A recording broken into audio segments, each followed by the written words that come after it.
Hello everyone and welcome to something that I'm finally doing, my April and May wrap-up. I'm going to try to go through this kind of quickly because I have a lot to cover. The reason I didn't do an April wrap-up before now is because I only read a couple things in April, which is kind of good for this video's sake because I can kind of get through it a little bit faster, because I am going to finally also announce the 3 giveaway winners for the 3 giveaways that I am doing, and I'll talk more about that at the end of the video. I'll announce the winners for those at the end of the video, and hopefully make 3 people very happy. I'm so happy to finally be sitting down and taking the time to do this. I mostly was waiting because the Fireman review / giveaway didn't actually come out until like midway through May, so I wanted to give a good month-ish for people to enter that if they still wanted to. So yeah, that's one of the reasons why I waited so long, but hopefully the wait wasn't too suspenseful for anyone. Anyway, I'm going to go ahead and just jump right into the books that I've read since the beginning of April. Now, I mean, in the interest of trying to keep this quick and sort of concise, I do have a few notes that I've written down about all the things that I read. I kind of went through my Goodreads to try and like remember the exact order of things that I read, so I can like go through each of them and not miss anything that I wanted to talk about. So if you see me looking at this, just because I didn't want to miss any of the thoughts that I wanted to share. So the very first book I'm going to talk about is called Under Heaven by Guy Gavriel Kay. I've been really wanting to check out some of Guy Gavriel Kay's work. I just wanted to kind of get a feel for his stuff. This was the only one that was available on Overdrive to listen to, because I just really wanted to give listening to one of his books a shot, which I think from now on I'm going to try to just read his stuff physically. I don't think listening to it really translated as well as like it could have if I had read it physically, just because the writing is really beautiful, and I think I appreciate beautiful writing more when I am sitting there and reading it physically. So Under Heaven is basically, it's set in a fictional China-esque country, I guess, called Kitai, and there's this guy named Shen Tai. He is the son of a very well-known general, a truly great, victorious general, and Shen Tai has basically been mourning the death of his father for a couple of years now, and is kind of gone into seclusion to do this, and now he's kind of putting himself back out into the world after mourning his father, and is going to this battlefield where there was this huge battle, like tens of thousands of people died, and all of these bodies on this battlefield never been buried. So he goes there to start the process of burying all of them on both sides. Both sides have tons of people that were never buried, and so he goes to try and bury all of them. There's this sort of theme of lingering ghosts and moving on from the past and putting an end to the mourning of his father. And so finding out about this thing that he's doing, a princess in Kitai decides to give him like 250 of these things called sardine horses. These are just these like really great, powerful, heavenly dragon horses that Shen Tai must now travel across Kitai to receive. He must go and receive this gift from this princess, and it's very slow. It's very meandering. It doesn't have a ton of plot. From my experience with reading it, it didn't feel very like fast-paced, which is totally fine. It had beautiful writing, a lot of beautiful imagery, a lot of really nice themes, and just the setting in general was really immersive and felt very real. I didn't feel too much of an attachment to the characters or the story, just because there's just something about it that I just felt a sort of disconnect to the things that were happening. And I'm not sure if that was because I listened to it or not. I'll probably have to give this one another go, reading it physically at some point. I do have Children of Earth and Sky, Guy Gavriel Kay's new book in NARC form, so I got that from the publisher, and I'm going to give that a shot and see how that one goes for me. And then the next one that I read was A Book of Strange New Things by Michael Faber. This is one that I really enjoyed, actually. It's kind of interesting because it came right after Under Heaven, and my feelings were sort of similar, but also not similar, in that Book of Strange New Things is also very meandering and doesn't really have much of a plot, and it's kind of slow. But both books are very deliberate. Like, they're not, I say meandering, like but they're deliberate. Anyway, so this book is about, we as humans have found a planet called Oasis. And there's this corporation called USIC that is working on building up a colony on Oasis.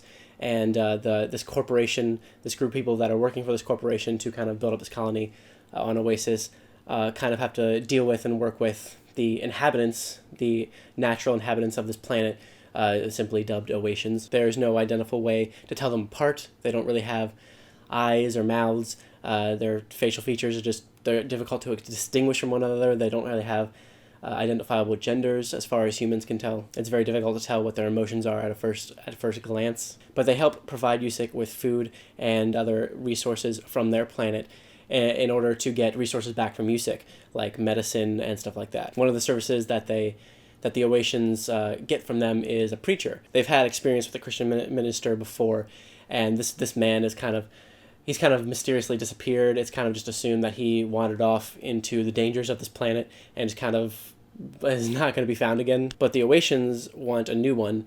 They need Yusik to provide a new one, or they're not going to help Yusik anymore. So Yusik brings in Peter. They bring from Earth to Oasis this guy named Peter, who is a Christian missionary. So this Christian missionary named Peter, he has kind of a storied past. He was a bit of an alcoholic, or a lot of an alcoholic for a long time.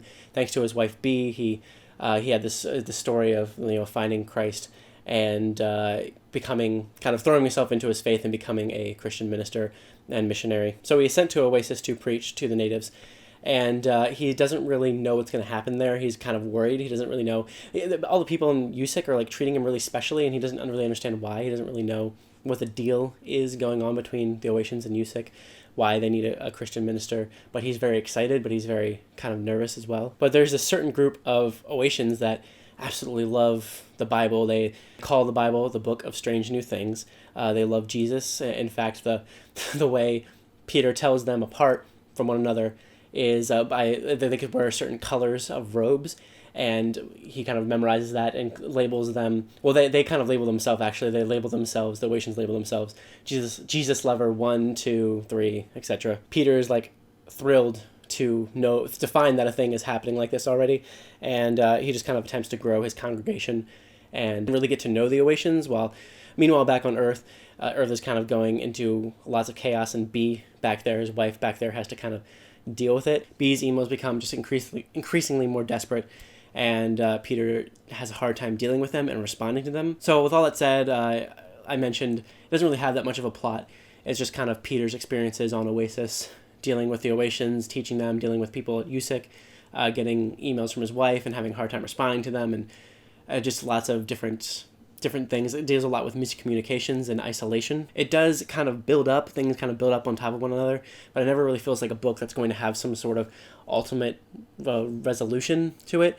It's just kind of Peter's life on Oasis. What I really liked about this book is that it's very respectful to all different sides of everything, all different points of view. I really like Peter a lot as a character. It's really interesting following him. The writing is just really, really nice. It deals with lots of themes with, like I said, isolation and alienation, between Peter and the others at Yusik, because he kind of distances himself from them, because he kind of goes off the Oatians a lot, and he can't really speak to them very well because they have a hard time talking, and he's trying to teach them the Bible.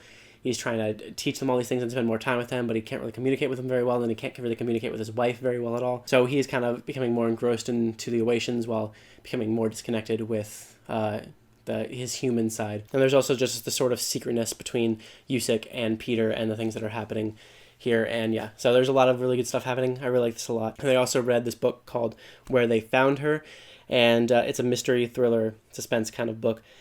Basically, a baby is found under a bridge, and exactly underneath this bridge is where another death happened many years earlier.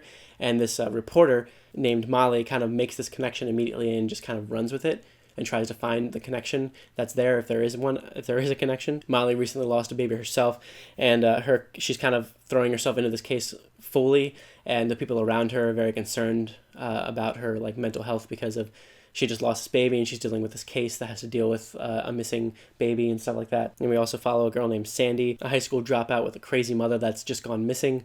And we also deal with this lady named Barbara, who is a bit crazy sometimes. She's very protective of her children. She's just one of those typical crazy moms, and her son has just started acting up in school to her surprise. The multiple POVs worked well enough for me.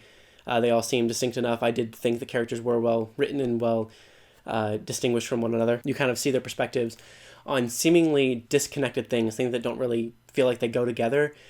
So when they all start kind of building up, it does get really interesting to see how all these things are going to come together if they ever actually do, because they just seem very different stories happening all at once. The writing is pretty engaging. The author did pretty well at creating small town in a crisis. The story was kind of predictable though, and didn't really stand out to me. The mystery didn't really stand out to me very well and isn't all that memorable. The next thing that I read was Sleeping Giants by Sylvain Neuvel. I actually did a full review on this, and you can go watch that if you want more of my thoughts. But basically there are these giant body parts found in the ground. They're from a long time ago, and we want to find more, obviously. We want to search the planet and try to find more. And it kind of is a series of interviews and sometimes journal entries, but mostly interviews, put together over time that kind of work together to tell the story. It's really hard to connect to the characters in the story when it's written in this way, just because a lot of what they say seems like exposition and like it's just being said to give a story when it doesn't feel natural. It feels like it's just a lot of the questions and answers in the interviews are given just to give the reader information that they need, when it should be more like it should be more realistic conversation. Anyway, so I like this well enough. I found the interviewer character to actually be the most interesting part of the book, and I'm looking forward to the next book. I think it comes out next year, and totally going to request that from the publisher like I did with this one, and hopefully be able to do a review on that as well. And then I read 2 books by a lady named Karen Slaughter. I don't know if anybody's read anything by her before, but she's pretty popular. The first one I read is called Pretty Girls, and then I read another one called Blindsided, and I enjoyed this one more than Blindsided. So this book is incredibly messed up, and just messed up in every way possible, honestly. It's very hard to read. We are given these 2 perspectives from these 2 sisters, whose third sister went missing many years ago, and now the 2 left haven't talked in like 18 years or something like that. One of the sisters had a husband who was just recently killed, and after he dies, kind of discovers things about him that she never knew before. Some very troubling things she learns about him. And the other sister is an ex-con that's kind of gotten her act together recently. She's a mother now, unbeknownst to her sister. The plot mainly focuses on these 2 sisters beginning to talk again, as one of the sisters begins to discover more and more things about her husband she didn't know. I don't want to say much more than that. This book has got a lot of twists and turns that I don't want to necessarily ruin if you decide to read it. It's very heart and gut-wrenching, very soul-crushing. It's very difficult to read. It's very difficult to put down, but just know that it's very difficult to read. There's a lot of violence. It's very brutal. It's very grotesque.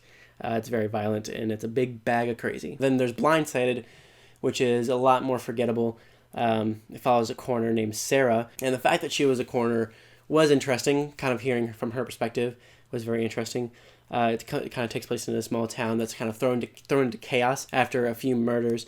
The town's only female cop is the sister of one of the victims, the very first victim of these murders, and obviously has a sort of vendetta against the killer and wants to do anything she can to find the killer. I mean, to be honest, this book really didn't leave much of an impression with me at the end, and the end result was kind of disappointing, which was sad, but I'll give some more of Karen Slaughter's work a try. I'm not jumping to do so anytime soon, though. And then I read The Dream Thieves by Maggie Stiefvater. This is the second Raven Boys book. This was even better than the first one, and I enjoyed the first more than I expected to. I won't explain much about the plot. It's likely you've heard the series talked about a lot, and I won't really go too much into it, and me talking about it now is mostly for people who have already read the first book.